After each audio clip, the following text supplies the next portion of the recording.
الحمد لله الذي هدانا لهذا وما كنا لنهتدي لولا أن هدانا الله.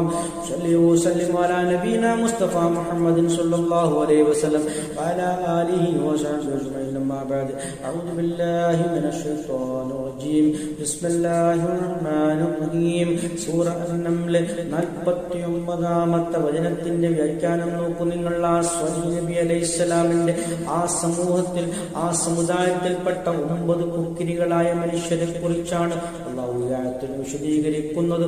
ഖാലു അവർ പറഞ്ഞു, 9 പേരും പറഞ്ഞു, തഖാസമു ബില്ലാഹ്, നിങ്ങൾ അല്ലാഹുവിനെ കൊണ്ട് സത്യം ചെയ്തു പറയണം. അവർ പരസ്പരം അവർ ഗൂഢാലോചന നടത്തിക്കൊണ്ട് പറയുകയാണ്, തഖാസമു ബില്ലാഹ്, നിങ്ങൾ അല്ലാഹുവിനെ കൊണ്ട് സത്യം ചെയ്തു പറയണം.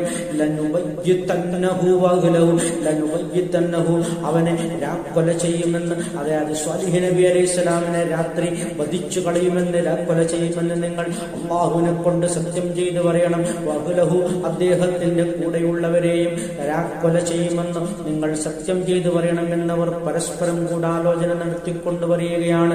തുമ്മ പിന്നെ ലനഖൂലന്ന ലിവലിഹി, എന്നിട്ട് അദ്ദേഹത്തിന്റെ അവകാശികളോട്, സ്വാലിഹ് നബിയുടെ അവകാശികളോട് നിങ്ങൾ പറയുക തന്നെ വേണം, മാ ഷഹിദന, ഞങ്ങൾ സാക്ഷികളായിരുന്നില്ല, മഹ്ലികഅഹ്ലിഹി, അദ്ദേഹത്തിന്റെ കൂടെയുള്ളവരെയും അദ്ദേഹത്തിന്റെയും നാശത്തിൽ ഒരിക്കലും ഞങ്ങൾ ആ സാക്ഷികളായിരുന്നില്ല എന്ന് പറയണം. അതായത് ഞങ്ങളല്ല ഈ രൂപത്തിലുള്ള കൊല ചെയ്തത്, അവർ കൊല ചെയ്തത് എന്ന് നിങ്ങൾ പറയുകയും വേണമെന്ന് അവർ ഗൂഢാലോചന നടത്തുകയാണ്. നോക്കൂ നിങ്ങൾ, അല്ലാഹു സുബ്ഹാനഹു വ തആല അത് വിശുദ്ധ ഖുർആനിൽ കൂടി നമുക്ക് വെളിവാക്കി തരികയാണ്.